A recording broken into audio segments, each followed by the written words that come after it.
They are properly mounted, not bent, broken, or cracked. None are missing. They are amber in color. My headlights are not missing. They're not bent, broken, or cracked.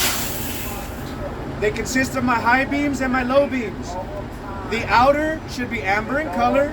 That are my left turn signal, right turn signal, and four-way flashers. Underneath my truck, we're going to inspect it to make sure that there's no hanging hoses, loose wires, any debris, or any leaks or puddles. Let's come around this way, guys.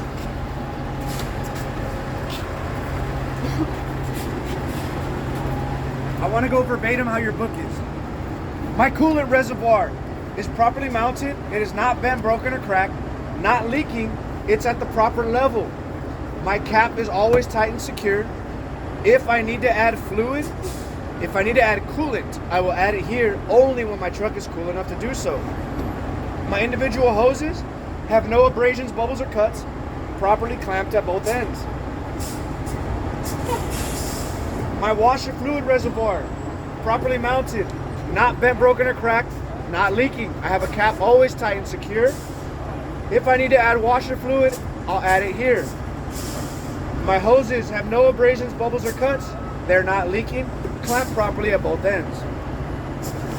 My alternator is properly mounted, not bent, broken, or cracked, not missing any bolts or parts.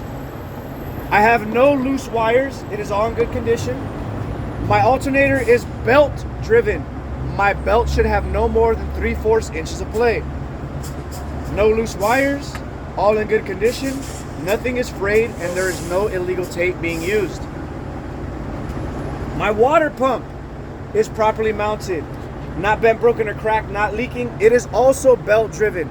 The belt should have no more than 3/4 inches of play. Give my belt a tug. We're good.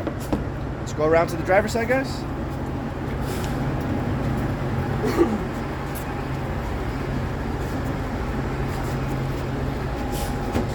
My power steering reservoir is properly mounted. It is not bent, broken, or cracked. It is not leaking.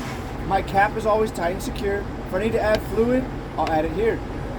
My individual hoses have no abrasions, bubbles, or cuts, properly clamped at both ends.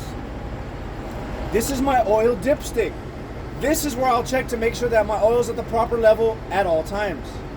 This is my oil cap. My oil cap is always tight and secure.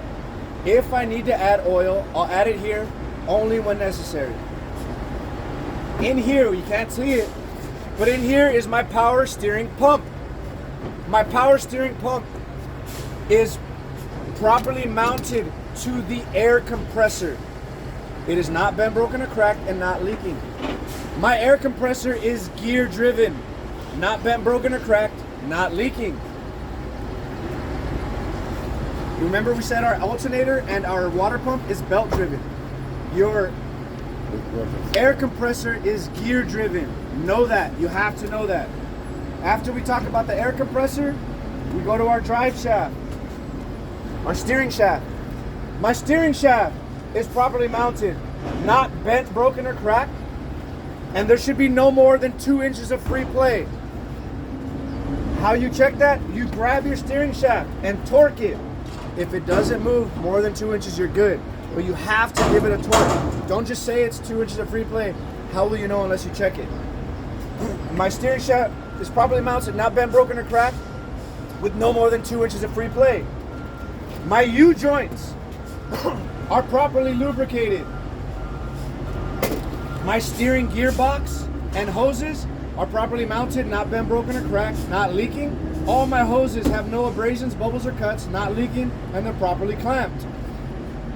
My steering linkage consists of my pitman arm, my drag link, my steering knuckle, and my tie rods. They're all intact, not bent, broken, or cracked, in good condition.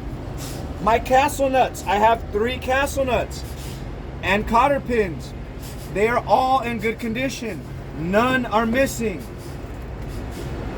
My spring mounts are properly mounted, not bent, broken, or cracked, not missing any bolts. My leaf spring is not bent, broken, or cracked. It is not shifted, held together with spacers and U-bolts. My U-bolts are properly secured to the axle. My U-bolts are not bent, broken, or cracked, have no missing bolts. My shock absorber is properly mounted, not bent, broken, or cracked, not leaking any hydraulic fluid. My hoses and air lines, my brake lines, and all my lines here have no abrasions, bubbles, and cuts, and they are not leaking, in good condition, properly clamped at both ends. My brake chamber and the clamp around my brake chamber are properly mounted, not bent, broken, or cracked, not leaking. My slack adjuster is properly mounted. It is not bent, broken, or cracked.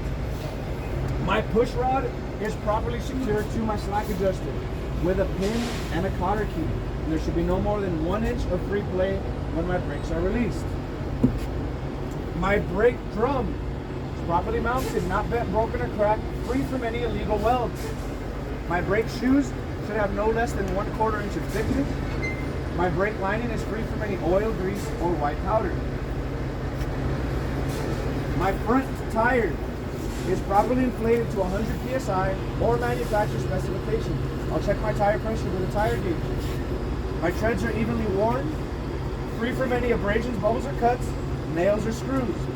My tread depth in the front here can be no less than 4/32 of an inch. My tires here in the front cannot be recapped. My front rim is properly mounted, not bent, broken, or cracked. There are no illegal welds. I'm not missing any lug nuts. They're all present, properly torqued. There's no rust or shining threads that would indicate that any of my lug nuts are loose. My valve stem is not bent, broken, or cracked.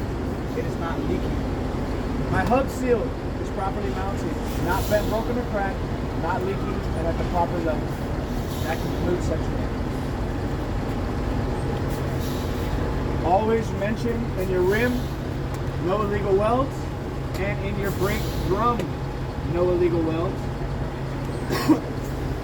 And also when you mention your rear tractor leaf springs, also no illegal welds. Here in the front, you just say not bent, broken, or cracked, not shifted. In the back, you say not bent, broken, or cracked, not shifted, no illegal welds. It's held together a little bit different.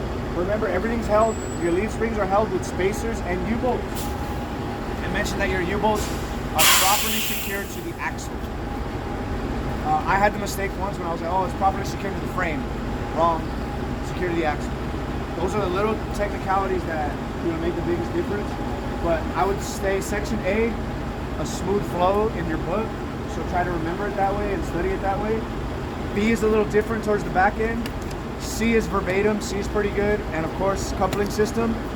The fifth wheel, verbatim, exactly how it's taught in the book.